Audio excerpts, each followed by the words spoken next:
Hi, I'm Gil Kennedy, President and CEO of Har-co Credit Union. I have the distinct pleasure today to have Billy Boniface, who is Chief Advisor to Barry Glassman, County Executive of Harford County. Billy, I appreciate you taking the time out of your busy schedule to come and talk to us. Thank you. Thank you for the opportunity. Well, very good. Hey, Billy, one of the things that I like to always start these sessions with is an opportunity for our guests to tell us a little bit about themselves. So you would tell our members and the community a little bit about yourself. Well, I've been my family has been in the community for a long time.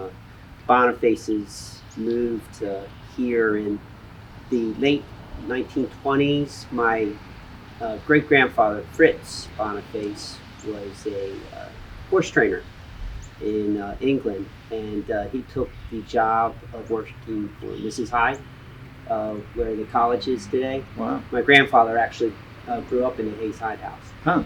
And so during the late 20s, 30s, early 40s, he managed the farm. It was, in that time, it was one of the biggest thoroughbred breeding operations in the country. Wow. And so we kind of established roots here in the county at that time, and we have a large thoroughbred training and breeding facility up in Darlington. Really? Wow. And I guess our biggest claim to fame is we won the Preakness with a homebred back in 1983. Incredible. A horse by the name of Deputed Testimony. He was a true and blue Harford County raised and lived here his entire life, had a good stud career, and passed away in 2012. He really put us on the national spotlight and helped us to really acquire several more clients and grow our business. We finished second with a horse by the name of Oliver's Twist in 1995. Huh. He was owned in partnership. He was also homebred with Charlie Oliver, who's well known in the Aberdeen community, insurance broker, big contributor to the community, and so we've had some fun in the game, and and on my grandmother's side, been here a long time. The Andersons, probably my great grandfather ran the stagecoach from here out to Edgewood. Oh my goodness. And his son ran the shoe store where the Getz building is now. And his son was the treasurer and one of the founders of Harford Mutual, an insurance company. So we've been here a little while. Absolutely. But in my role now, back in 2006, I was elected to the county council as president, served 2 terms, and it was a part-time position, so I was still working on the farm. I'm very good friends with the county executive, and when he was elected county executive in 2014, he asked me to come on and be his director of administration. He said he needed somebody that he could trust, and so I jumped at it. We're always changing ourselves, so I took the opportunity. I stepped back from the farm operation. I'm still part of the family and help where I'm needed, but my full-time job right now is working with the county executive. Wow. Sounds like every hour, every day is probably filled with either your family business or the county business. My goodness. But we appreciate all the effort that you bring forth, not only for the county, but also for what you mean to our Harford County community. So, speaking of, and I wanted to talk about the Mom Plow Trail, but also, since you mentioned your chief advisory role to County Executive Barry Glassman, these were interesting times since March, and the world began to change, and I've been extremely impressed with how this county has balanced the health issues as well as the economic issues. And if you could speak just a little bit about that and give our members in the community, that had to be really trying times and a very, very delicate balance to keep all all those aspects moving forward. Yeah, I've always spent a considerable amount of time with Barry Glassman, but since about March the 15th, my wife will tell you I've spent more time with him than I have with her. But right from day one, we we went to work with his directive was, listen, we're going to take care of our employees, but we're going to stay open because people rely on the services that we provide. From our social services to our permitting for business, so we are going to stay open, Billy. So we were fortunate. We had already started going down a road of using technology to operate a lot more. We had made considerable advancements in that area from the time we came in 2014. So we were ready to do a lot more of the stuff online. We weren't ready to do it so quickly. So right. It was, we got thrown right into it. It went very well. We had employees teleworking that could. We rotated our other crews in that weren't part of the teleworking, and but at the same time, we made sure if you needed a permit, you got it. Mm-hmm. If you needed plans reviewed, it was taken care of. And, you needed our social services of our community services division. You were going to get those services. Mm-hmm. So I think we've done a good job in that balance. Mm-hmm. And right now we have our employees coming in a couple days a week, mm-hmm. and a combination of that and teleworking where we can. Knock on wood, we've seen few incidents of COVID in our workforce. Mm-hmm. We have close to 1,000 employees, mm-hmm. and combined the 600 and some in the sheriff's office. It's a large workforce, and we've been very fortunate. And so what we're doing is working. So we're gradually, though, getting back to a normal operation. Now we'll see when people go back indoors, right. and flu season, right.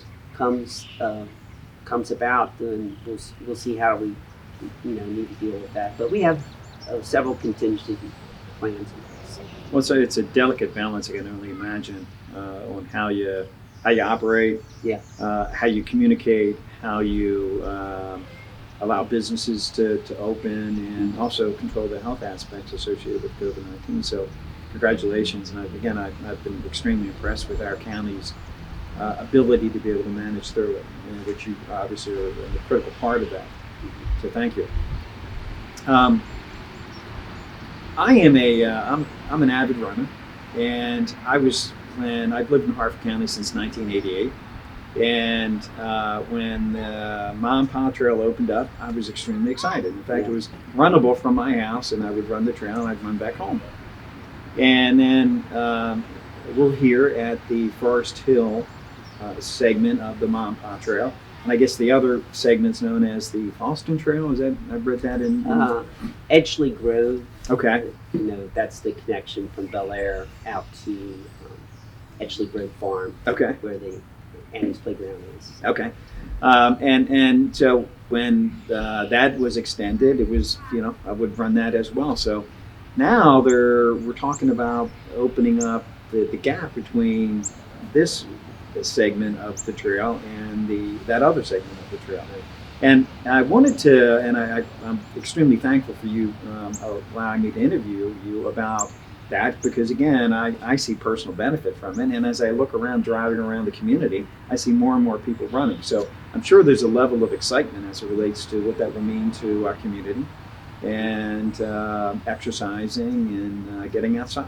Yeah, well, both the county executive and I are avid runners too. We compete in many of the 5Ks and the half marathon that we have here in the county. So we're excited about the Mont Paul Trail also. It's quite a jewel since it was first constructed around 2000, the Bel Air segment, and then right behind that, the segment we're at now from Friends Park out to Edgeley Grove, not mm-hmm. Edgeley Grove, Blake's Venture in Hickory.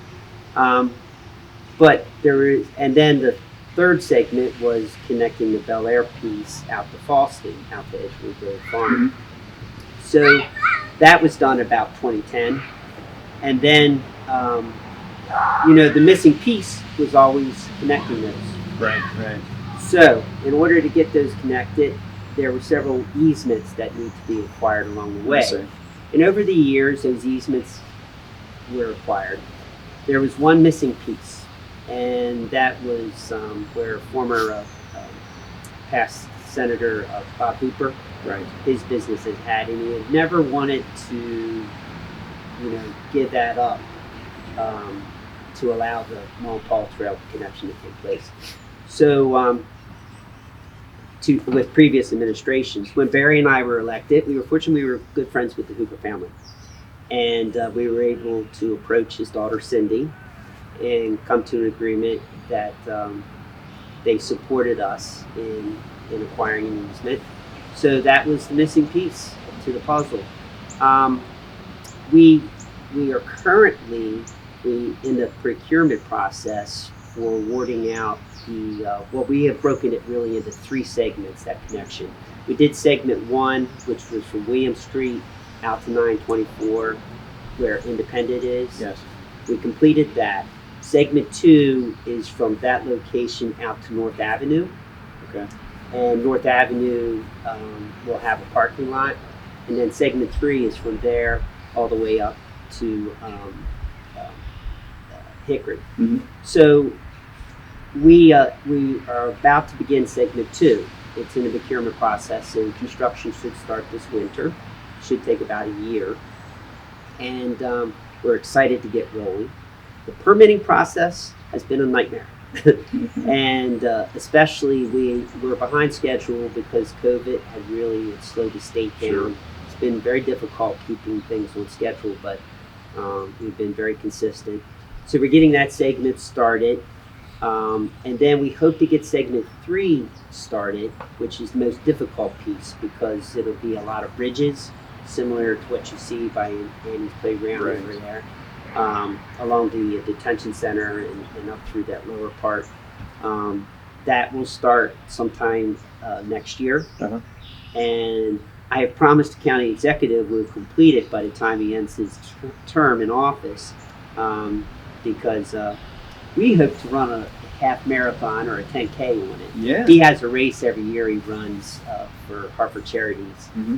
the BG 5K we call it. Mm-hmm. So we're going to have to, in 22 we hope to do a BG 10K or a BG half. The trail will be about a little over 7 miles Okay. when it's all completed. Uh-huh. So that lends itself very well to one of those. Yeah. So- Certainly, you could run a half marathon down and back, right? Yeah, no. So we're really excited about it. It's the most used park that Harford County has, even though it's a linear park. Right. It's used by more people than any of our other facilities. And but in addition to that, it's a huge economic development Sure. plug for us. And there are so many spurs that have developed off of it to business areas, to residents. So it's really going to be the backbone in the county that really connects everybody. And it's going to be great to come from here all the way to Boston. Right. Right. And not have to worry about it being on the road. So- Absolutely. I mean, the Leary Dendron is connected. Oh Got yeah, that it's a big parking spur lot off there, of it. And so we're really excited about it. It's one project that he's asked me to keep pushing along, and Mhm. so really watching over it. But I'm hoping to get it completed in time. So we're looking at about what end time? of 22 we should be completed. Okay. And but like I said, that segment 2, which will add about a mile and a half from Bel Air out to North Avenue, should be completed by the end of Mhm. next year. Will that be able to be opened at a particular point, Yeah. or is the whole? No, we will open that segment up, and then because we'll have a parking lot there. to Okay. open that. So that piece will be opened up before the other one. Right. So it's some challenging, times. We've used a combination of federal dollars. It's a transportation alternatives program, Mhm. TAP funding we call it, and it's administered by the state, which makes the permitting process more cumbersome and has made it longer of a process. But between that POS money, program open space money, and then what the county has kicked in, it's about a 50-50 partnership Right. on the Right. funding. So we've been creative with that. but segment 1, 2, and 3 will cost over $10 million when it's completed. Wow. So, Well, I can tell you, having ran the trail many times, particularly during this period, it's I'm sure people in the community will all agree with me that it has been a valuable resource, particularly since a lot of gyms were closed, and a nice way to get outside and run and get exercise and really clear your mind as it relates to, the mental side of dealing with this period that we've all been in. So, I always like to end these segments with the opportunity to allow my guests to share a perspective or a thought as it relates to the time that we're in. So, if you would mind sharing a perspective or a thought. well, since we are in these challenging times with COVID, let's face it, 2020 has been very unique and very challenging. In my role as a community leader, I have been so impressed with how the community has come together. There's a lot of disconnect elsewhere in the country, in the state, but here in Harford County, people have been able to, to respect one another and reach out and help one another. Many of the foundations, the charity groups that do so much for this county have been struggling and raising funds and so forth, and people have been very appreciative of their services and have stepped up to the plate and contributed to these. I'm just really proud to be a Harford County resident, and this is a great place to live, and we will get through this. It will pass like every other challenge, and we'll come out better on the other end. Absolutely. I interviewed Senator Robert Casserly, and he shared the same thing and same thoughts. And I think this is we're in a special place, and everyone is extremely respectful to one another, courteous and thoughtful about what this actually means. And I think the term community, common unity, means that we all come together. And although I've lived in Harford County for a few decades, not quite as long as your family has, but it's always been special to me and a nice place to live. So I wanted to thank you for taking the time out of your busy schedule, and thank you for what you mean to the community and all the hard work that you put into the community to make lives better for all of us. Thank you, and I look forward to you racing in that race with you. Actually, that's a challenge. I will. You got me. In fact, I'll begin training for it now. I want to thank my members and the community at large for watching our videos. I often remind everyone, please like and share these videos on Facebook and the other social media mediums. Thank you.